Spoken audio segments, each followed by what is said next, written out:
அனைவருக்கும் வணக்கம். நம்முடைய போராளி மீடியா யூடியூப் சேனலில் இன்றைக்கு சிறப்பு அழைப்பாளராக கலந்து கொண்டிருக்கிறார் உயர்நீதிமன்ற வழக்கறிஞர் டாக்டர் சத்திரியன் ரமேஷ் ராஜா அவர்கள். அவரை வரவேற்போம். வணக்கம் வணக்கங்க. அதாவதுங்க, நம்ம வன்னியர் சமுதாயத்திலே ஒரு மூத்த நிர்வாகி, அற்புதமாக அனைத்து டேட்டாக்கள், கள நிலவரங்கள் உங்க யூடியூப் நான் தொடர்ந்து பார்த்து வருகின்றேன். நம்ம தம்பிமார்கள் ஏராளமான பேர், தங்கைமார்கள் அனைவரும் இவர் யூடியூப் சேனலை சப்ஸ்கிரைப் பண்ணுங்க. ஒரு அற்புதமான உண்மைத்தன்மையுடன் அனைத்து செய்திகளும் தெளிவாக சொல்லி வருபவர் மூத்த நிர்வாகி. உங்கள் பணி சிறக்க வாழ்த்துக்கள் ஐயா. அனைவருக்கும் வணக்கம். மிக்க நன்றி.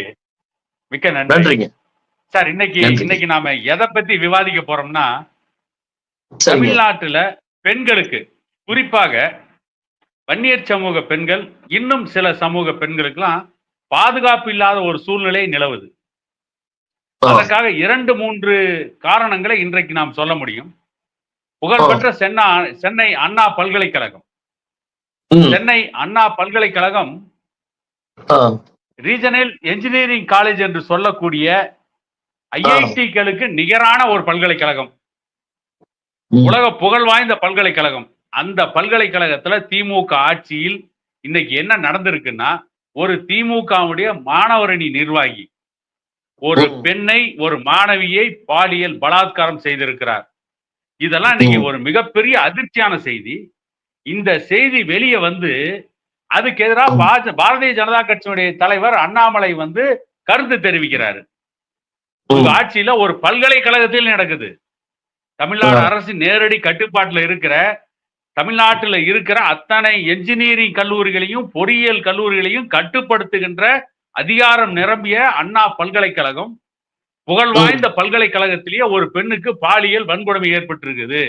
திமுக ஆட்சியில் பெண்களுக்கு பாதுகாப்பு இல்லைன்னு அண்ணாமலை சொல்றாரு. அதுக்கு பதில் சொல்ற திருமாவளவன் என்ன சொல்றாரு? திமுக ஆட்சியே குற்றம் சொல்லியிருக்கார் அண்ணாமலை. அதுக்கு பதில் சொல்றது யாரு? முதலமைச்சர் ஸ்டாலின் சொல்லணும், துணை முதலமைச்சர் உதயநிதி ஸ்டாலின் சொல்லணும். திருமாவளவன் முந்திரி கொட்டையா சொல்றாரு. அதாவது பாரதிய ஜனதா கட்சியினுடைய தலைவர் அண்ணாமலை இந்த பிரச்சனை அரசியலாக்குறாரு, அரசியல் ஆதாயம் தர்றாரு அப்படின்னு திருமாவளவன் சொல்றாரு. இதுக்கு உங்களுடைய கருத்து என்னங்கிறத ஆணித்தரமா பதிவு பண்ணுங்க. அற்புதமான கேள்விங்க சார். அதுல பாத்தீங்கன்னா 2 விஷயம். பெண் இல்ல, மாணவி, 2ஆம் ஆண்டு படிக்கும் மாணவி. கேவலமான விஷயம். தமிழ்நாடு அரசாங்கத்துக்கு மிகப்பெரிய தலைக்குறைவு. தமிழ்நாடு மட்டும் இல்ல, இந்தியாவே வியக்கும் அளவிற்கு ஒரு அற்புதமான அண்ணா யூனிவர்சிட்டியில், அதுவும் ரொம்ப பாதுகாப்பு. நான் 2 முறை சிறப்பு விருந்தினராக அங்க தங்கி இருக்கிறேன். ரொம்ப இராணுவ கட்டுப்பாட்டுடன் கிண்டியில் இயங்கும் அந்த யூனிவர்சிட்டி ரொம்ப அற்புதமானது. அங்கேயே போய் ஒருத்தன் திமுக காரன் இவ்வளவு சில்மிசம் பண்றானா, எவ்வளவு நெஞ்செழுத்திருக்கும், இவனுங்களுக்கெல்லாம் எவ்வளவு திமிர் இருக்கும். எந்த காலத்திலும் நடக்காத ஒரு மிகப்பெரிய அத்துமீறல், பெண்கள் பலாத்காரம் திமுக ஆட்சியில் நடைபெற்றது. உண்மை உண்மை உண்மை. அதை மூடி மறைக்கும் வேளையில் திமுக ஆளும் தரப்பினர் செயல்பட்டு வருகின்றார்கள். அடுத்தது பாத்தீங்கன்னா, இதே திமுக தலைவர், அப்போதைய எதிர்கட்சி தலைவர் மு.க. ஸ்டாலின் அவர்கள் சொன்னது என்னன்னு பாத்தீங்கன்னா, எதிர்கட்சிகள் என்ன பாயாசமா வைக்கும், எதிர்கட்சிகள் என்ன அரசியல் பண்ணாத சமையலா பண்ணுன்னு கேட்டார். இன்னைக்கு அதேதான் நான் கேள்வி கேட்கிறோம். அண்ணாமலை சொல்வது 100% உண்மை. திருமாவளவன் அலையா விருந்தாளியாக திமுகவுக்கு சொம்படிப்பதற்கு காரணம், அடுத்த எலெக்ஷன்ல எப்படியாவது ஒரு 10 சீட்டு 5 சீட்டு வாங்கலாங்கிற எண்ணத்துல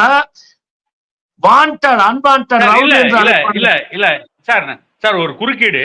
அதாவது நாங்க என்ன சொல்றோம், நீங்க திமுக கூட்டணில 10 சீட்டு 20 சீட்டு அதிகமா கூட வாங்கிட்டு போங்க, நமக்கு அதை பத்தி கவலை இல்லை. பெண்கள் பாதுகாப்புக்கு எதிராக திருமாவளவன் பேசலாமா? திருமாவளவனுக்கு அறையா விழுந்தாலே உள்ள வராருங்க. காரணம் என்னன்னா, இப்பயே அந்த கட்சியினுடைய வன்னி அரசு சொல்லி 25 சீட்டு வேணும்னு கேக்குறாங்க. அந்த சீட்டை இன்க்ரீஸ் பண்றதுக்காக வாண்டடா வடிவேல் சொல்வது நானும் ரவுடி காமெடி மாதிரி நான் முந்திரி கொட்டையா அறிக்கை கொடுக்கிறாரு, பேசுறாரு. காரணம் என்னன்னா, சீட்டு அதிகப்படுத்த அவரோட எண்ணங்கள் செயல்கள் அதில் தெரிகின்றது. வேற ஒண்ணும் இல்ல, சிம்பிள் கான்செப்ட். அது திமுக லாண்ட் ஆர்டர் ரிசீவர் பேச வேண்டியது டிஜிபியோ அல்லது லா மினிஸ்டரோ முதலமைச்சரோ தான் பேசணும். இவர் திமுகவினுடைய கொள்கை பரப்பு செயலாளர் ஆகிவிட்டார், செய்தி தொடர்பாளர் ஆகிவிட்டார் என்றே சொல்லலாம். அப்படிதான் நான் பதிவு செய்வேன் சார். அதாவது பாமக நிறுவனர் டாக்டர் ஐயா என்ன சொல்றாரு, படிக்கிற காலத்துல மாணவர்களா இருந்தாலும் சரி, மாணவிகளா இருந்தாலும் சரி, காதலிக்கிறதே தப்புன்னு சொல்றேன். ஆமா. படிப்பை முடிச்சிட்டு உங்களுடைய வாழ்க்கைய, எதிர்காலத்தை நீங்கள் சரியான முறையில கொண்டு போயிட்டு உங்களுடைய எதிர்காலத்தை அப்புறம் தீர்மானிங்கன்னு சொல்றோம். ஆனா இன்னைக்கு கல்லூரியில ஒரு புகழ்பெற்ற கல்லூரியிலேயே பாலியல் வன்கொடுமை நடக்குது. அந்த பெண்களை பாலியல் வன்கொடுமை செய்த, நீங்க சொன்ன மாதிரி அந்த மாணவியை பாலியல் வன்கொடுமை செய்த அந்த நபர் சுகாதாரத்துறை அமைச்சர் மா சுப்பிரமணியன் கூட இருக்காரு. துணை முதலமைச்சர் உதயநிதி ஸ்டாலின் கூட இருக்காரு. அண்ணாமலை அதுல அண்ணாமலை இன்னொரு குற்றச்சாட்டு என்ன வைக்கிறாருன்னா, அந்த அண்ணா பல்கலைக்கழகத்தினுடைய மாணவியை பாலியல் வன்கொடுமைக்கு ஆளாக்கிய அந்த நபர் மேல ஏற்கனவே 15 வழக்குகள் இருக்கு. இல்லைங்க, 13 வழக்குகள். அதுல வந்து மாமல்லபுரத்துல ஒரு இதே மாதிரி பெண்ணை கெடுத்த வழக்கு, திருட்டு வழக்கு, இதே மாதிரி பல பெண்களை செஞ்சு இவன் அக்கிரமம் பண்ணி உள்ள போயிட்டு வந்திருக்கான். அப்ப காவல்துறை 2012 இருந்து இந்த வழக்கு நடந்து வருகிறது. காவல்துறை அவன் மீது கண்காணிப்பு வைத்திருக்க வேண்டும். ஆனா திமுக ஆட்சி வந்தோன்னு அவனோட திருவிழா ஆரம்பிச்சுட்டான். வீடியோ காட்டி மிரட்டி அந்த பயணியை துரத்தி பலாத்காரம் பண்ணியிருக்கான். இன்னும் அதிர்முதிரமான பல தகவல்கள் வந்த வண்ணம் உள்ளன. எஃப்ஐஆர் படிச்சு அண்ணாமலை படிச்சுட்டு எஃப்ஐஆர் வந்து பாதிக்கப்பட்ட நபருக்கு தான் கொடுக்கணும். எப்படி வெளியில வந்ததுன்னு தெரியல. இன்னைக்கு தேசிய மனித உரிமைகள் ஆணையம் டெல்லியில இருந்து இந்த எஃப்ஐஆர் வெளியில வந்தது. இது பத்தி விசாரணை பெண்கள் ஆணையம் விசாரிக்க துவங்கியுள்ளது என்பது உங்களுடைய யூடியூப் சேனல் வாயிலாக பதிவு செய்கின்றேன். ரொம்ப அத்துமீறல் திமுக ஆளும் அரசாங்கம் செயல்பட்டு வருகின்றது என்பதற்கு ஒரு எக்ஸாம்பிள் இது. அவனை பாதுகாக்கும் பொருட்டு தான் திமுக அரசாங்கம் தற்போது வரை செயல்பட்டு வருகின்றது என்பதை அண்ணாமலை குற்றச்சாட்டி வருகின்றார். அது வட இந்திய மார்வாடிகளை எதுக்குறன்னு சொல்ற திருமாவளவன் மார்வாடி கடையில மனச்சாட்சி அடகு வச்சாரா? எப்படி வந்து பெண்களுக்கு மாணவிகளுக்கு எதிராக இழைக்கப்பட்ட கொடுமைக்கு எதிராக எந்த ஒரு அரசியல் கட்சி தலைவர் வேணாலும் பேசட்டும், அண்ணாமலை மட்டுமல்ல வேற யார் வேணாலும் பேசட்டும், அவங்களுக்கு எதிராக திருமாவளவன் பேசலாமா? திருமாவளவனுக்கு ஏங்க இவருன்னா ஆளும் தரப்புல அரசாங்கத்துல ஏதாவது மந்திரி சபையில் இருக்காரா இல்ல துணை முதலமைச்சரா இருக்காரா? அதாவது அவருக்கு அரசியல் லாபம் அடைய வேண்டும் என்ற ஒரே இலக்கணத்துக்காக, ஒரே காரணத்திற்காக இந்த அண்ணாமலை பல்கலைக்கழகம் கல்லூரியில பல்கலைக்கழக வளாகத்திலே மிகப்பெரிய அக்கறை நடந்திருக்குது. இதுக்கு திருமாவளவன் சொம்படிக்க காரணம், மெயின் காரணம் சீட்டு பெற வேண்டும் என்பதுதான். சார், சீட்டு பெற வேண்டும்னு ஒரு பக்கம் இருக்கட்டும். நானும் தமிழன் மாறு தட்டிக்கிறீங்கல்ல. பாராளுமன்றத்தில் நான் தமிழ்ல பேசணும்னு சொல்றீங்கல்ல. பாராளுமன்றத்தில் நான் தமிழ்ல பேசினேன், தமிழ் மொழிக்கு அங்கீகாரம் கொடுத்தேன்னு சொன்னீங்கல்ல. மானத்தை மட்டுமே பெரிதாக நினைத்து வாழ்கின்ற தமிழ் பெண்களுக்கு பாலியல் வன்கொடுமை நடக்குது, அதுக்கு எதிராக ஒரு தலைவர் பேசுறாரு. அந்த தலைவருக்கு எதிராக பேசினா நீங்க எல்லாம் தமிழ் சமூகத்தினுடைய தலைவர்களா? 100% அவ்வளவு தமிழ் சமூகத்தின் தலைவர்கள், தெலுங்கர் சமூகத்தின் தலைவர்கள். அது உங்களுக்கே தெரியும். ஆனா ரொம்ப மோசங்க. லாண்ட் ஆர்டர் சந்தி சிரிக்குதுங்க. வருத்தமா இருக்குது. பல்கலைக்கழகத்துல உள்ள பூந்து ஒரு காம கொடூர காம அயோக்கியம் அவன் பாரு வீடியோ காட்டி அந்த பெண்ணை வந்து பலாத்காரம் பண்ணிருக்கான். இன்னும் பல விஷயங்கள் வெளிவர உள்ளது என்பதை அண்ணாமலை பதிவு செய்திருக்கார். நீங்க பார்த்திருப்பீங்க. எஃப்ஐஆர் பாதிக்கப்பட்ட பெண்மணி குடும்பத்தாரன் கொடுக்க வேண்டும். அதற்கு முன்பாக எப்படி வெளியில வந்தது, அந்த எஃப்ஐஆர் தூக்கி குப்பையில தான் போனோம். அந்த எஃப்ஐஆரையும் நான் படிச்சுட்டேன். அந்த எஃப்ஐஆர்ல அந்த பிள்ளையே ஏதாவது தப்பு பண்ண மாதிரி அசிங்கமா போட்டிருக்காங்க அந்த எஃப்ஐஆர்ல. எனவே எந்த அளவுக்கு திறந்தாலும் லாண்ட் ஆர்டர் இருக்கிறது என்பது இது ஒரு எடுத்துக்காட்டு. சார், அதாவது இப்படியே இவங்க ஆட்சியில தொடர்ந்தா உத்தரப்பிரதேசத்துல பூலன்கிற ஒரு பெண்ணை ஒரு 9 பேர் சேர்ந்து நடு வீதியில பொதுமக்கள் முன்னிலையில பாலியல் பலாத்காரம் பண்ணாங்க. அவன் என்ன பண்ணனா, கடைசியா துப்பாக்கி தூக்கினான், 9 பேரையும் சுட்டு கொண்டான். பூலன் தேவியானா, பூலன் தேவியாகி சாம்பல் பள்ளத்தாக்கை நடுங்க வச்சான். அப்படி ஒரு நிலைமைக்கு இந்த தமிழ் சமூகத்திலே ஒரு பெண்கள் வருவாங்கன்னு நினைக்கிறீங்களா?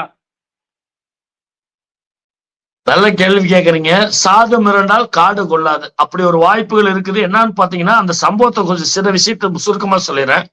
அந்த பொண்ணு ஒரு பையனை லவ் பண்ணிட்டு இருக்காங்க, ஏதோ பண்ணிட்டு இருக்காங்க. அண்ணாமலை சொன்னது நாமெல்லாம் பத்திரிகை செய்திகள் எல்லாம் வர செய்திகள் வச்சு சொல்றோம். அடுத்தது பாத்தீங்கன்னா, சாப்பிட்டு வாக்கிங் வெளியில வர தன் காதலை கை பிடிச்சிக்கிட்டு அந்த திருட்டு நாயி இந்த அயோக்கிய பையன் ஞானசேகரன் என்பவன் ரொம்ப நாளா ஃபாலோ அப்ல வச்சிட்டு இருக்கான்.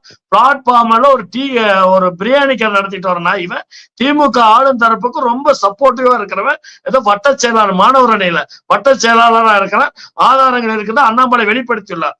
அந்த நாய் அங்க போய் அந்த பையனை மிரட்டி துரத்தி விட்டு அந்த பொண்ணை பாலியல் பலாத்காரம் பண்ணியிருக்கா. அதுக்கப்புறம் அந்த பொண்ணு போய் ரூம்ல அழுது வருத்தப்பட்டு வேதனைப்பட்டு நடந்த சம்பவத்தை சொல்லி அவர்கள் தோழி சொல்லி அதுக்கப்புறம் போலீஸ் சொல்லி அவங்க குடும்பத்தார் சொல்லி இன்னைக்கு இந்த அளவுக்கு வந்திருக்கு. இன்னொரு விஷயம் பார்த்தீங்கன்னா, சற்று முன் இன்னொரு பெண்ணு தானே வாண்டடா 100க்கு போன் பண்ணி போலீஸ்ல சொல்லியிருக்காங்க.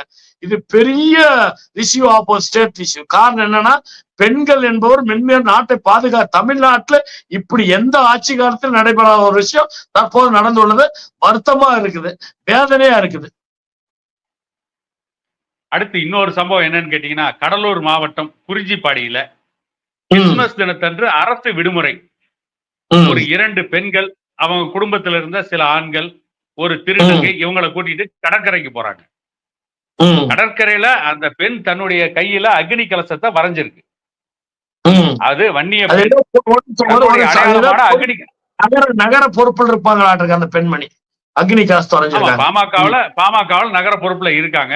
நகர மகளிர் அணி செயலாளர் நினைக்கிறேன்.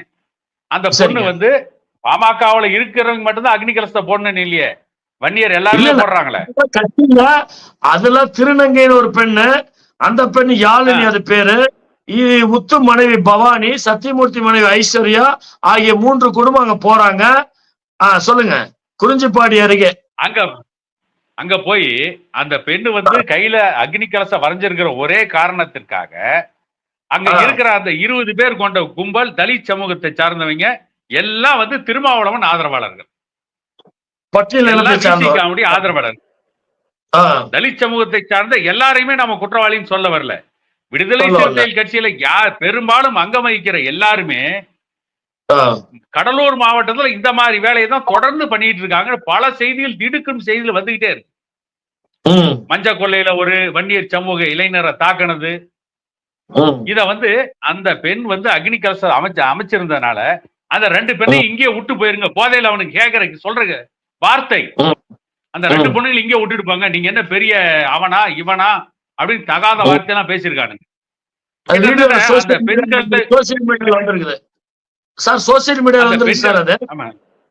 ஆமா, அந்த பெண்களை வந்து பாலியல் வன்கொடுமை பண்றதுக்கு முயற்சி பண்ணிருக்காங்க. அதுல இருந்து அவங்க தப்பிச்சிருக்காங்க. அந்த பெண்கள் கூட போன ஆண்களையும் கடுமையா தாக்கியிருக்காங்க. அது மட்டுமல்ல, சின்ன குழந்தைகளை கூட தாக்கியிருக்காங்க. அவங்க கூட போன குழந்தைகள் கூட தாக்கியிருக்காங்க. இந்த திமுக ஆட்சியில பெண்களுக்கு என்ன பாதுகாப்பு? எந்த பாதுகாப்பும் இல்லாம, அதுவும் குறிப்பா அங்க வந்து சென்னை அண்ணா பல்கலைக்கழகத்துல திமுகவுடைய பொறுப்பாளர், திமுகவுடைய நிர்வாகி, அண்ணா பல்கலைக்கழகத்துக்குள்ளேயே ஒரு இரும்பு திரை என்று சொல்லப்படுகின்ற அண்ணா பல்கலைக்கழகத்துக்குள்ளேயே போய் பாலியல் வன்கொடுமை பண்றாங்க. இங்க கடற்கரையில பெண்களை தாறுமாறா தாக்குறாங்க. யாரு? இந்த திருமாவளவனுடைய கட்சியை சார்ந்த அந்த கட்சியினுடைய அனுதாபிகள் என்று சொல்லப்படுகின்ற தலித் சமூகத்தை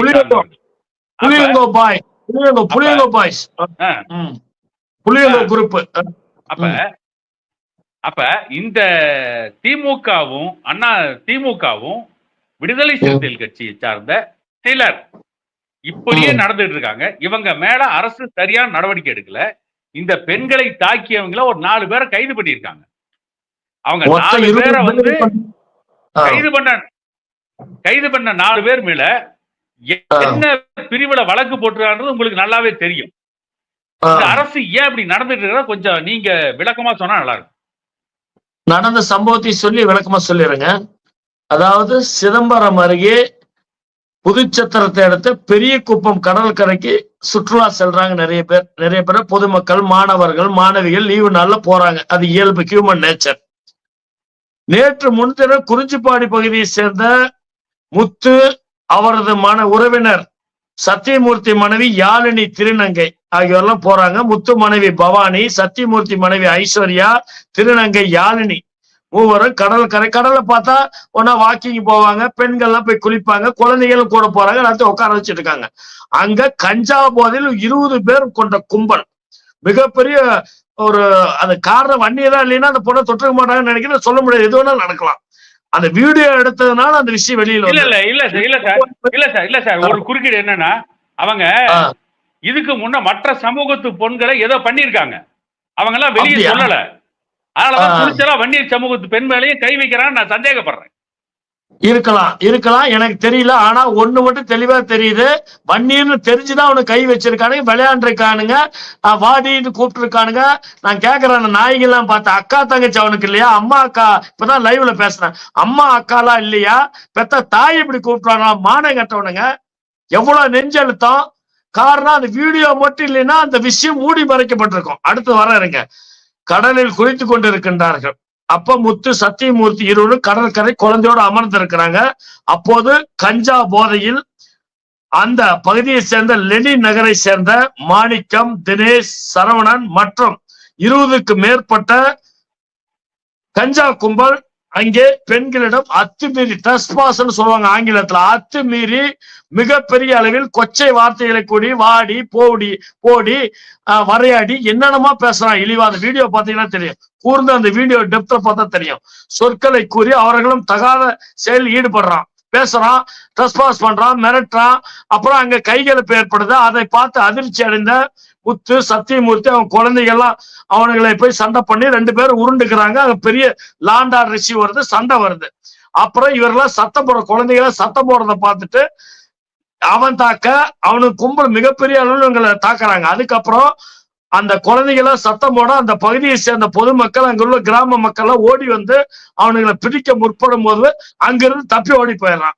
அதுக்கப்புறம் பாத்தீங்கன்னா ஃபார்மாலிட்டிக்கு பவானியின் கணவர் முத்து புதுச்சத்திரம் காவல் நிலையத்தில் புகார் கொடுத்தார். அந்த புகாரின் பேரில் மாணிக்கவேல் உட்பட 3 பேர் மீது சாதாரண வழக்கு பதிவு செய்கின்றார்கள். மீதி நபர்கள் இன்று அளவு கைது செய்யப்படவில்லை. காரணம், திமுக கூட்டணியில் விசிக இருப்பதால் இந்த மாதிரி விஷயங்களை ஆளும் தரப்பினர் செய்ய மாட்டேங்கிறார் என்பது அங்குள்ள குறிஞ்சிப்பாடியில் உள்ள மக்கள் கூறிக்கொள்கின்றார்கள். இது எனக்கு ஃபுல் டேட்டா தற்போதான் கிடைச்சது. நான் வெளிநாடு சென்றுதான் தற்போதான் கிடைச்சது. ரொம்ப வருத்தமா இருக்கு இதெல்லாம் பார்க்கும்போது. பெண்களுக்கு பாதுகாப்பற்ற சூழ்நிலை. ஏன்னா 65 ஆண்டு காலமா சொல்ல போனா இந்த மாதிரி சம்பவங்களை எங்கேயும் நடக்கல. அத்துமீறல், ட்ரெஸ்பாஸ் பண்ற பொண்ணு, கடற்கரையில் குளிக்க போற பொண்ணு, பீச்சுக்கு போற பொண்ணு, காலேஜில் நடந்து போற பொண்ணு, எவ்வளவு விஷயங்கள் நடக்குது. ஜெயலலிதா ஆட்சி செஞ்சாங்க, கருணாநிதி ஆட்சி செஞ்சாங்க, அடுத்து எடப்பாடி ஆட்சி செஞ்சாங்க. இது மாதிரி விஷயம் தான் நடந்திருக்குதா? சொல்லுங்க நீங்களே, மூத்த நிர்வாகி. இல்ல, அதாவது கண்ணுக்கு தெரியாம 1, 2 நடந்திருக்கலாம். அது அரசனுடைய கவனத்தை தாண்டி எங்காவது நடந்திருக்கலாம். ஆனா அவங்க மேல கடுமையான நடவடிக்கை எடுத்திருக்காங்க. இன்னைக்கு பட்ட பகல்ல வெட்ட வெளியிலேயே ஒரு பல்கலைக்கழகத்துல ஒரு கடற்கரையில பெண்களை எவ்வளவு மோசமா பேசுறாங்க. அதுவும் அவங்களுடைய கையில வன்னியர் சமூகத்தினுடைய அக்னி கலசம் இருக்கின்றத அதையே ஒரு ஜாதி பிரச்சனையா மாற்றி என்ன சொல்றாங்க, பாமக ஜாதி கட்சிங்கிறாங்க, டாக்டர் ஐயாவை ஜாதி தலைவருங்கிறாங்க. ஆனா இவங்க அக்னி கலசத்தை தன்னுடைய கையில பச்சை குத்தி இருக்கிறதுனால அந்த இடத்துல ஒரு ஜாதி பிரச்சனையை தூண்டுகின்ற ஜாதி வெறியர்களா விடுதலை சிறுத்தைகள் கட்சியின் அனுதாபிகள் தான் இருக்காங்களே தவிர பாமகவை சார்ந்தவர்கள் எந்த இடத்துலையும் மற்ற யார் மேலையும் ஜாதி பிரச்சனை தூண்டினதே இல்லை. இப்படிப்பட்ட சூழ்நிலையில இன்னைக்கு திட்டமிட்டே பெண்களை தாக்குறாங்க. பெண்களை பாலியல் வன்கொடுமை செய்யறதுக்கு முயற்சி பண்றாங்க. அண்ணா பல்கலைக்கழகத்துல பாலியல் வன்கொடுமை நடந்திருக்குது. ஒரு புகழ்பெற்ற பல்கலைக்கழகத்துல கிட்டத்தட்ட அண்ணா பல்கலைக்கழகத்தை எப்படி நினைக்கிறேன் அப்படின்னா, இந்தியாவில் நம்பர் 1 பல்கலைக்கழகம் அண்ணா யூனிவர்சிட்டி. நான் என்ன அண்ணா பல்கலைக்கழகத்தை எப்படி நினைக்கிறேன் அப்படின்னா, சமுத்திரகுப்த மௌரியர்கள் ஆட்சி காலத்துல நாலந்தா பல்கலைக்கழகம் இருந்தது பாத்தீங்களா, அதை விட அதற்கு நிகரான ஒரு பல்கலைக்கழகமா அண்ணா பல்கலைக்கழகத்தை நினைக்கிறோம். அந்த பல்கலைக்கழகத்துல பிஇ படிக்கணும், பொறியியல் பட்டம் பெறணுங்கிறது படிக்கின்ற அத்தனை மாணவர்களுடைய கனவு. அந்த கனவெல்லாம் இன்னைக்கு ஒரே ஒரு சம்பவத்துல இந்த திமுக ஆட்சியில சிதைச்சிட்டாங்களே. இது ஒரே ஒரு சம்பவம் இல்ல, இன்னும் விஷயங்கள் தோண்ட விஷயங்கள் வர போது பொறுத்திருந்து பாருங்க. இன்னைக்கு 100க்கு ஒரு போன் பண்ணுங்க, சற்று முன் வந்த செய்தி, இன்னொரு பொண்ணு பாதிக்கப்பட்டு கொடுத்துருக்க, பல விஷயங்கள் வெளியே வரும் பாருங்க. ரொம்ப லாண்ட் ஆர்டர் மோசமா இருக்கு திமுக ஆட்சியின் அவல நிலை. அடுத்து இன்னொரு கேள்வி என்னன்னா, இன்னைக்கு பத்திரிகை எல்லாம் வந்து தலைப்பு செய்தியா ஒரு செய்தியை போட்டிருக்காங்க. என்னங்க? தமிழகத்தினுடைய முதலமைச்சர் மு.க. ஸ்டாலின் தலைப்பு செய்தி என்னன்னு கேட்டீங்கன்னா, தமிழகத்தினுடைய முதலமைச்சர் மு.க. ஸ்டாலின் 2026ஆம் ஆண்டு தேர்தலில் 200 சட்டமன்ற தொகுதியில் வெற்றி பெறுவோம் சொல்லியிருக்காரு. இவங்க ஆட்சி இப்பயே இவ்வளவு அலங்கோலமா இருக்குது. இவங்க ஆட்சியில இப்பயே பெண்களுக்கு பாதுகாப்பு இல்லையே. இவங்க இன்னும் 200 சட்டமன்ற தொகுதியில ஜெயிச்சாங்கன்னா என்ன ஆகும்? அதாவது வெற்றி பெறுகிறார்களா இல்லையா என்பது வேறு. அதை பற்றி தனியா ஒரு விவாதம் வச்சுக்கோம். ஸ்டாலின் சொல்றது ஒரு வாதத்திற்காக வைத்துக் கொண்டாலும் கூட இவங்க 200 சட்டமன்ற தொகுதியில ஜெயிச்சாங்கன்னா தமிழ்நாட்டில் இருக்க பெண்கள் நிலைமை எப்படி இருக்கும்? அதை பத்தி நீங்க தான் சற்று நல்லா விளக்கமா சொல்ல முடியும். இப்ப இருக்கிறதே இந்த ஆட்டம் தாங்க முடியல கூட்டணி. அந்த கூட்டணி போர்வையில 200 தொகுதியில் வெற்றி பெற்றா தமிழ்நாடு தாங்காது. ஆனா நிச்சயமாக எழுதி வைத்துக் கொள்ளுங்கள், 200 தொகுதி அல்ல, திமுக அந்த டைம் மிகப்பெரிய அளவில் தோல்வி சந்திக்கும். எழுதி வைத்துக் கொள்ளுங்கள். அனைத்து பெண்களும், விவசாய பெருங்குடி மக்கள், உங்களுக்கே தெரியும், எங்க நம்ம திருவண்ணாமலையில் கூட்டம் கூடிச்சு பாரு, அதே டாக் டைவர்சன் போட்டு உங்களை எல்லாம் பார்த்து இருந்தீங்க. ஆனா அதையே சிதைச்சார் நம்மளுடைய அமைச்சர் ஏவா வேலு. அதை வேற மாதிரி டைரக்ஷன் பண்ணி எல்லாம் மாத்தி கும்பலை குறைச்சாங்க. ஆனாலும் வீறு கொண்டுட்டாங்க விவசாயிகள், தொழிலாளர்கள், அதே போல பெண்கள், பலதரப்பட்ட மக்கள் பாதிக்கப்பட்டுள்ளார். மெயினா லாண்ட் ஆர்டர் இஷ்யூ சந்திச்சிருக்கிறீங்க. எந்த காலத்தில் இல்லாத மிகப்பெரிய அளவு பின்னடைவு. பெண்களுக்கு பாதுகாப்பற்ற சூழ்நிலை. 200 சீட்டுக்கு மேல வர்றதெல்லாம் நிஜமா? இதெல்லாம் நீங்க நம்புறீங்களா? சாத்தியமே இல்ல. என்ன ஒரே ஒரு காரணம், கூட்டணி ஸ்ட்ராங்கா பேஸ் பண்ணி தான் சொல்றாங்க, வேற ஒண்ணும் இல்ல. அந்த கூட்டணியில் 2 பேர் வெளியில இருந்தா முடிச்சு போச்சு. நல்லா தெரிஞ்சுக்க, இங்க கூட்டணி எல்லாம் சிதைஞ்சு இருக்கிறோம். எல்லாம் ஒன்னா இருந்தா ஈஸியா வின் பண்ணலாம். அந்த கூட்டணியே இருந்தாலும் சென்ற பாராளுமன்ற தேர்தல் நீங்க பாத்தீங்கன்னா தெரிஞ்சிருக்கோம், பிஎம்கே ஏடிஎம்கே ஓட்ட கால்குலேஷன் பண்ணி பாருங்க, வெற்றி எழுதி. அதே மாதிரி சென்ற தேர்தலில் வெறும் 1,50,000 ஓட்டு தான் திமுக அதிகம் வாங்கி வெற்றி பெற்று ஆட்சி அரியணையில் இருக்கின்றார்கள்.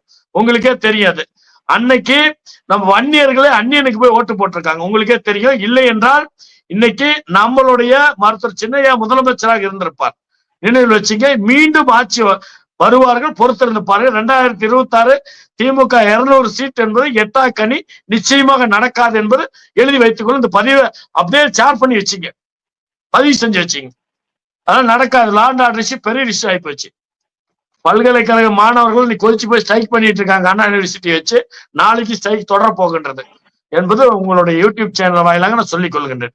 போராட்டம் மிகப்பெரிய அளவில் மாணவர்கள் நடைபெற்று வருகின்றது. சொல்லுங்க சார். அது மாணவர்கள் வந்து தன்னெழுச்சியா போராட்டத்துக்கு எப்பவுமே வருவாங்க. தமிழ்நாட்டுல மாணவர்கள் வந்து ஈழத்தமிழர் பிரச்சனையில தன்னெழுச்சியா போராட்டத்துக்கு வந்தாங்க. அன்னைக்கு அத்தனை கல்லூரிகளுக்கும் விடுமுறை கொடுத்து அந்த போராட்டத்தை நீர்த்து போக செஞ்சதுல கலைஞர் செஞ்ச மோசடி சாதாரண மோசடி கிடையாது, மிகப்பெரிய மோசடி. நீதிமன்றத்துக்குள்ளாரையே கலைஞர் ஆட்சியில எங்களுடைய நீதிபதிகள் எங்களுக்கு எல்லா வழக்கறிஞர்களுக்கு, பொதுமக்களுக்கு, காவலர்களை விட்டு தடியடி அடிச்சு மண்டையெல்லாம் உடைச்சாங்க.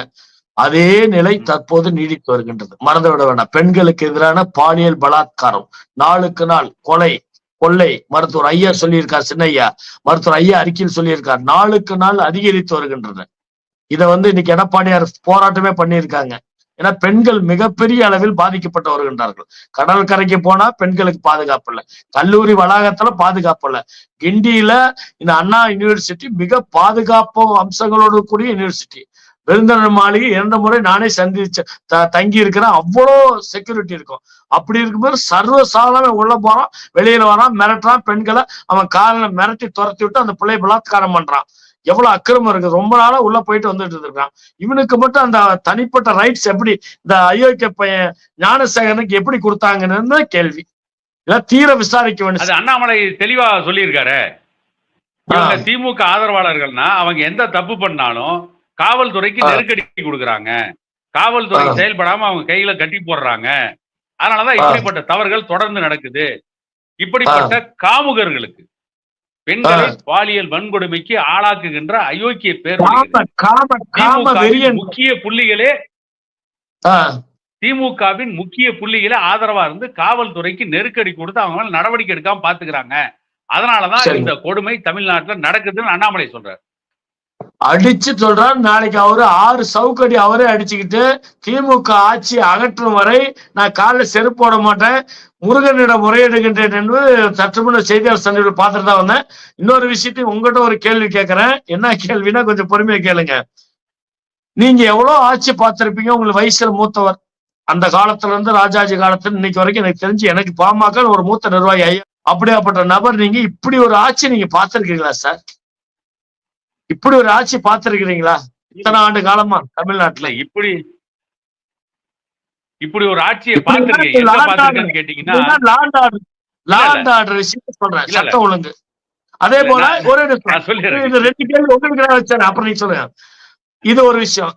முன்பு போல அது ஜெயலலிதா அடுத்த எடப்பாடி ஆட்சியில கூட நாங்க காவல் நிலையில வரோம். DGP office, IG office, SP office, DSP ஆபீஸ்லாம், டிசி ஆபீஸ்லாம், கமிஷனர் ஆபீஸ்லாம். ஆனா அப்போது இருந்த காவல்துறை இப்போது இருக்கும் காவல் நிலையங்கள் எப்படி இருக்கின்றது என்பது நீங்க சொல்லுங்க. நீங்களும் போயிருப்பீங்க, விசாரிச்சிருப்பீங்க. அப்போது எப்படி காவல்துறை சுதந்திரமா செயல்பட்டதா, இல்ல அரசியல் நெருக்கடியில் தத்தளிச்சுதா? ஏன் எடப்பாடி கூட சொல்றேன், எடப்பாடி ஆட்சியின் போது கூட இப்ப எப்படி இருக்குது என்பது நீங்க சொல்லுங்க. நான் போன வரைக்கும் சத்தியமா சொல்றேன், அந்த எடப்பாடி ஜெயலலிதா ஆட்சியில இருந்த காவல்துறை இல்ல. இன்னைக்கு மேலிடம் அது யாருன்னு தெரியல, உத்தரவுக்காரை காத்திருந்து ஒரு எஃப்ஐஆர் கூட மேலிடம். இது காவல்துறை கைகள் கட்டப்பட்டுள்ளது என்பது எனக்கு தெரியும். நீங்க உங்க பதிவு செய்யுங்க. ஏன்னா நீங்க நிறைய இடத்துக்கு போறீங்க வரீங்க, உங்களுக்கு தெரியும். காவல்துறை தற்போது தமிழ்நாட்டில் சுதந்திரமாக செயல்படுகின்றதா என்பதை நீங்க ஐயா விளக்குங்க. எங்களுக்கு தெரிஞ்சு, எனக்கு தெரிஞ்சு நான் இல்ல, இப்ப இல்ல, இந்த ஆட்சியில இல்ல. சுருக்கமா சொல்லணும்னா தமிழ்நாடு காவல்துறை திமுகவின் ஆவல் துறையா மாறி போச்சு, திமுகவின் ஏவல் துறையா மாறி போச்சு. சரி சரிங்க. ஒரு கட்டத்துல கலைஞர் முதலமைச்சரா இருக்கின்ற பொழுது திமுகவுடைய நிர்வாகிகள் காவல்துறையின் கைகளை கட்டி போட்டு வச்சிருந்தாங்க. ஸ்டாலினுடைய ஆட்சியில காவல்துறையின் கைகளை உடைச்சிட்டாங்க, ஊனமாக்கிட்டாங்க. இது எவ்வளவு மோசம் பாருங்க. நீங்க இன்னொன்னு சொன்னீங்க, இப்படி ஒரு மோசமான ஆட்சியை பார்த்திருக்கீங்களா அப்படின்னா, கண்டிப்பா நான் பார்த்திருக்கேன். எங்க பார்த்திருக்கேன்னு கேட்டீங்கன்னா, இந்தியாவில நான் எனக்கு பார்த்ததாக எனக்கு நினைவில்லை. இலங்கையில இந்த மாதிரி ஒரு மோசமான ஆட்சி, ராஜபக்சே ஆட்சியை பார்த்திருக்கோம். பெண்களுடைய கற்பை சூறையாடி ஆட்சியை பார்த்திருக்கோம். அன்னைக்கு அதை பார்த்து வேடிக்கை பார்த்ததுதானே திமுக. அன்னைக்கு அந்த கொடுமைக்கு எதிராக பேசாம 3 மணி நேரம் உண்ணாவிரத நாடகம் ஆடிய தலைவர் தானே கலைஞர் கருணாநிதி, அவருடைய பிள்ளை தானே ஸ்டாலின். அன்னைக்கு மிகப்பெரிய நாடகத்தை அரங்கேற்றினீங்கல்ல. 2 கதாநாயகிகள்ல, தலைமாட்டுல ஒரு கதாநாயகி, கால் மாட்டுல ஒரு கதாநாயகி, 2 பேரும் உட்கார்ந்து வச்சுக்கிட்டு இப்படி ஒரு நாடகத்துல இந்தியாவில எந்த அரசியல் தலைவருமே நடத்தல. அப்படி நாடகத்தை நடத்தின இவங்க இன்னைக்கு ராஜபக்சேவுடைய ஆட்சியை தமிழ்நாட்டில் நடைமுறைப்படுத்துகிறார்களோன்னு ஒரு சந்தேகம் எனக்கு வருது. எடப்பாடி பழனிசாமி ஆட்சியில் அல்லது ஜெயலலிதா ஆட்சியில் வட மாநில பீகார் போன்ற பல, அதாவது பிஜேபி ஆட்சி வருவதற்கு முன்பாக பல விஷயங்கள் பெண்களுக்கு எதிரான வன்கொடுமைகள் நடைபெறும். இப்ப தமிழ்நாட்டுல சர்வசாதாரணமாகிவிட்டது. அதற்கு மெயின் காரணம் என்ன சார்? சொல்லுங்க சார். இப்படி சாதாரணமா செய்ய வேண்டிய காரணம் சார், முக்கியமான காரணம் என்னன்னு கேட்டீங்கன்னா, திமுக காரர்கள் தயாரித்து வெளிவிடுகின்ற திரைப்படங்கள், அவருடைய சன் டிவி, இதெல்லாம் இளைஞர்கள்ட்ட ஒரு தவறான எண்ணத்தை உருவாக்குது. ஒரே ஒரு காட்சி, உதயநிதி ஸ்டாலின் நடிச்ச படத்துல ஒரு காட்சி, என்ன சொல்லுவார் உதயநிதி ஸ்டாலின் சந்தானத்துக்கிட்ட என்ன சொல்லுவாரு? மச்சான், நாம பாண்டிச்சேரி போறோம், கல்யாணத்தை நடத்துறோம், பொண்ணை தூக்குறோம் அப்படிம்பாரு. இவங்க தாத்தா காலத்துல அதான செஞ்சுட்டு இருக்கிறீங்க, பொண்ணை தூக்குறது. அப்ப நீங்க துணை முதலமைச்சரான தமிழ்நாட்டுல என்ன நடக்கும்? நீங்க என்ன சினிமாவில் நடிச்சீங்களோ அதான் நடக்கும். கரெக்டா சொன்னீங்க. அப்புறம் இன்னொரு காரணம், எம்ஜிஆர் இல்ல எம்ஜிஆர் ஒரு நிமிஷம் சொல்லி, எம்ஜிஆர் நமக்கு எவ்வளவோ கருத்து வேறுபாடுகள் இருக்கலாம், அவருடைய அரசியல் நமக்கு முரண்பாடு இருக்கலாம். ஆனா சினிமாவில அவர் ஒரு ஒப்பற்ற நடிகர், ஒப்பற்ற தலைவர், அதுல மாற்றமே கிடையாது. எந்த இடத்துலயும் பெண்களை இழிவா எம்ஜிஆர் நடிச்சு நீங்க பாத்துருக்கவே முடியாது. ஆமா, ஈவன் ட்ரிங்க்ஸ் ஸ்மோக் கூட அவர் பண்ணது இல்ல. நல்ல ஒரு அற்புதமான விஷயம் செஞ்சார். ஒரே ஒரு படத்துல மட்டும் அந்த மது குடிக்கிறதுனால ஏற்படுற தீமையை விளக்குறதுக்காக மது குடிக்கிற காட்சியில நடிச்சதுக்காக 1 மாசம் எம்ஜிஆர் ஃபீல் பண்ணாராம். ரொம்ப வருத்தப்பட்டாராம். நம்மள ஒரு ரோல் மாடலா வந்து மக்கள் பாக்குறாங்க, அவங்களுக்கு நான் மது குடிக்கிற காட்சியில் நடிச்சிட்டமே ரொம்ப கவலைப்பட்டார். ஒரு கலைஞன் அப்படி இருக்கணும். ஆனா உதயநிதி ஸ்டாலின் நடிச்ச படத்தை பார்த்தா அதை பார்க்கின்ற இளைஞர்களுக்கு என்ன தோணும்? எம்ஜிஆர் நடிச்ச படத்தை பார்த்த இளைஞர்களுக்கு என்ன தோணும்? எம்ஜிஆர் படம் பார்த்த இளைஞர்களுக்கு நேர்மறையான சிந்தனைகள் தோணும். உதயநிதி ஸ்டாலின் நடிச்ச படத்தை பார்க்கிறவர்களுக்கு எதிர்மறையான சிந்தனைகள் தோணும். சமூகத்தில் இந்த தமிழ்நாட்டுல ஆட்சி அதிகாரத்தை சீரழித்தது திமுக.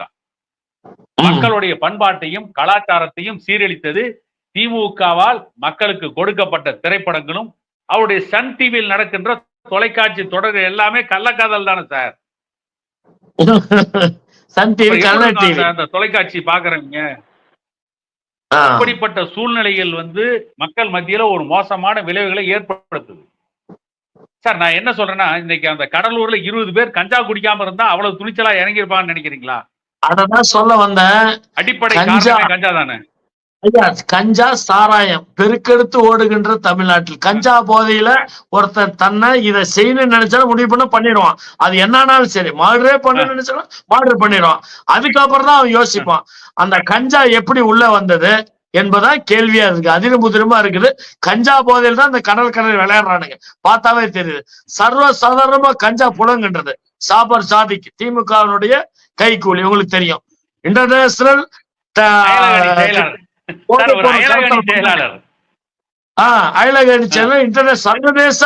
சர்வதேச மிகப்பெரிய போதைப் பொருள் கடத்தல் மன்னன்.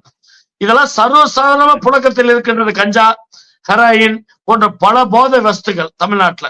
இதெல்லாம் எப்படி வந்தது எனக்கு ஒண்ணுமே புரியல. தமிழ்நாடு எதை நோக்கி போகின்றது? பள்ளி படிக்கும் மாணவிகள் அனைவருமே இன்னைக்கு கஞ்சா சாராயம் போதைக்கு அடிமையாகி உள்ளார்கள். இது ஒரு காரணம். இந்த மாதிரி லாண்ட் ஆர்டர் இஷ்யூ வர்றதுக்கு அதுவும் மெயின் காரணம். சட்டம் ஒழுங்கை காக்க தவறிய திமுக அரசு, போதைப் பொருட்களை கட்டுப்படுத்த தவறிய திமுக அரசு. போதைப் பொருட்களை இவங்க நினைச்சா கட்டுப்படுத்தலாம் சார். நீங்க காவல்துறையில இருக்கிற உயர் அதிகாரிகள் 90% அதிகாரிகள் இந்த போதைப் பொருளுக்கு எதிராக தான் இருக்காங்க. போதைப் பொருள் நடமாட விடணும், இளைஞர்களை சீரழிக்கணும், மாணவர்களை சீரழிக்கணும்ன்ற எண்ணம் அந்த காவல்துறை அதிகாரிகளுக்கு இருக்குன்னு நான் எந்த இடத்துலயுமே பேச மாட்டேன். ஒரு 100 அதிகாரிகள் இருக்குன்னா யாரோ ஒருத்தர் 2 பேர் அப்படி இருக்கலாம். மற்றபடி சில அதிகாரிகள் லஞ்சம் வாங்கலாம் கூட இருக்கலாம். ஆனா அவங்க மனச்சாட்சி அடகு வச்சுட்டு பள்ளிக்கூடத்துல கல்லூரியில படிக்கிற மாணவிகள் போதை பழக்கத்துக்கு அடிமையாகுன்னு யாருமே நினைக்க மாட்டாங்க. ஏன்னா அந்த காவல்துறை அதிகாரிகளும் தந்தை தானே, அவங்களும் பிள்ளைங்களை பெற்றிருக்காங்கல்ல. தன்னுடைய பிள்ளைகள் வந்து மது பழக்கத்திற்கு போதை பழக்கத்துக்கு அடிமையாக கூடாதுன்னு நினைப்பாங்கல்ல. ஆனா அதே நேரத்துல அவங்களுடைய வேலையை காப்பாத்திக்கணும்ன்ற எண்ணமா அந்த காவல்துறை அதிகாரிகளுக்கு இருக்கும் இல்ல. ஆனா இந்த ஆட்சியாளர்கள் அவருடைய அலட்சிய போக்கு அல்லது காவல்துறையை கட்டுப்படுத்தி வைத்திருப்பது, இதெல்லாம் தான் போதைப் பொருட்கள் நடமாடுறதுக்கு மிகப்பெரிய காரணம் சார். ஒரே ஒரு சின்ன உதாரணம். சசி பெருமாள் மது ஒழிப்பு போராளி மரணம் அடைஞ்சப்ப தமிழ்நாட்டுல தண்ணி மக்கள் போராடினாங்க. எடப்பாடியில பஸ் ஸ்டாண்ட்ல ஒரு மதுபான கடை இருக்கு, டாஸ்மாக் மதுபான கடை. அன்னைக்கு தமிழ்நாடு பூரா எதுக்கு காவல் போட்டிருந்தாங்க தெரியுங்களா? சாராய கடை காவல் போட்டிருந்தாங்க.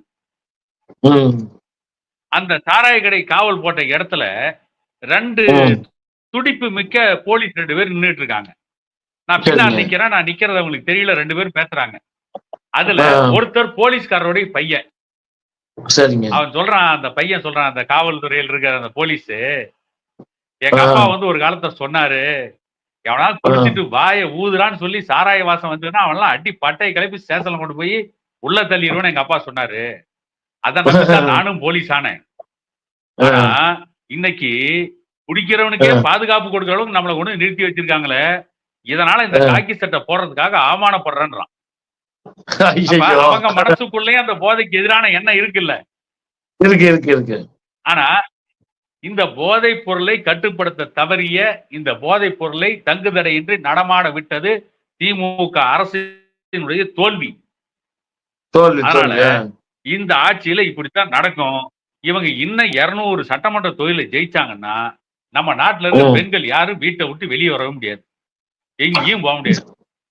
பெண்கள் இப்பதான் படிக்கிறாங்க, ஆண்களுக்கு நிகரா பல வேலைகளுக்கு போறாங்க. இன்னும் சொல்ல போனா சில பெண்கள் ஆண்களை மிஞ்சி சாதிக்கிறாங்க. ஆமா. இந்த திராவிட ஆட்சி, திராவிட மாடல் ஆட்சி பெண் அடிமைத்தனத்தை வேறு வழியில நிலைநாட்டுறாங்க. விடுதலைக்காக நாங்க போராடணும்னு சொல்ற இந்த திராவிட மாடல் பெண் அடிமைய இன்னைக்கு வேறு வழியில நிலைநாட்டுகிறார்கள். பெண் அடிமையை போதிக்கிறாங்க. ஆக இன்னைக்கு இருக்கின்ற தமிழ்நாட்டுல தமிழகத்தின் மிகப்பெரிய சனாதனவாதிகளே திமுக தான். திருமாவளவன் தான். இந்த போதைப் பொருளை கட்டுப்படுத்தி இந்த பெண்கள் சுதந்திரமா நடமாட விட்டு அவங்க கல்வி வேலை வாய்ப்புல போட்டி போடுறதுக்கான ஒரு இடத்தை உருவாக்கி இருந்தாங்கன்னா இவங்க சமூக நீதியை சாதித்தவர்கள், இல்லைன்னா இவங்க சமூக நீதியை சாதித்தவர்கள் தான். இவ்வளவு நேரம் தன்னுடைய நேரத்தை ஒதுக்கி நமக்காக சில அற்புதமான செய்திகள் எல்லாம் சொல்லி பெண்கள் பாதுகாப்பை வலியுறுத்தி பேசிய ஒரு மிகச்சிறந்த வன்னியர் சமூகத்தினுடைய போராளி ரமேஷ் ராஜா அவர்கள் இவ்வளவு நேரம் நம்மோடு கலந்துரையாடல் நிகழ்த்தியதற்கு அவருக்கு நம்முடைய மனமார்ந்த நன்றி. இன்னொரு விஷயம், ரொம்ப சந்தோஷம் உங்களோட கருத்து பரிமாற்றங்கள் பண்ணுவது. நீங்க நேரலையில என்னுடன் ஸ்டுடியோல உட்கார வச்சு கேள்வி கேட்பது ரொம்ப சந்தோஷமா. நல்லா நிறைய பேர் பாக்குறாங்க. எனவே தம்பிமார்களுக்கு நான் வைக்கும் வேண்டுகோள், சகோதர சகோதரிகளுக்கு இவருடைய யூடியூப் சேனலை நல்லா டெவலப் பண்ணுங்க. நம்மளுடைய முழு ஆதரவு கொடுக்க வேண்டும். ஒரு அற்புதமாக களத்தில் இறங்கி வன்னியர்களுக்காக பெண்களுக்கு எதிரான ஒரு அற்புதமான கண்டென்ட் எடுத்துக்கிட்டு டைம் கேட்டால் 7 மணிக்கு ஆரம்பிச்சு 8 மணிக்கு லைவ் முடிக்கிறேன். 8 மணியில உங்களோட பேசுகிறேன் என்பது பொறுத்திருந்து தன்னுடைய இந்த மருத்துவர் ஐயா தான் ஊமை ஜனங்களை தள்ளாத வயதிலும் குரல் கொடுத்து கொண்டிருக்கின்றார், அறிக்கை கொடுத்து கொண்டிருக்கிறார், களத்தில் இறங்கி போராடுகின்றார். அதே போல ஐயா எடப்பாடி துரைசாமி அவர்கள் நான் நேசிக்க ஒரு அற்புதமான ஆக சிறந்த மனிதர். அவரை நாம் எல்லாம் பின்பற்றி நடப்போம். ஐயா, நீங்க எந்த நேரம் கூப்பிட்டாலும் உங்களுக்காக நான் உங்களிடம் கலந்துரையாட தயாராக இருக்கின்றேன் என்று சொல்லி இவரை நீங்க நன்கு பயன்படுத்திக் கொள்ளுமாறு உங்களை எல்லாம் கேட்டுக்கொள்ள. நன்றி, வணக்கம் சொந்தங்களே.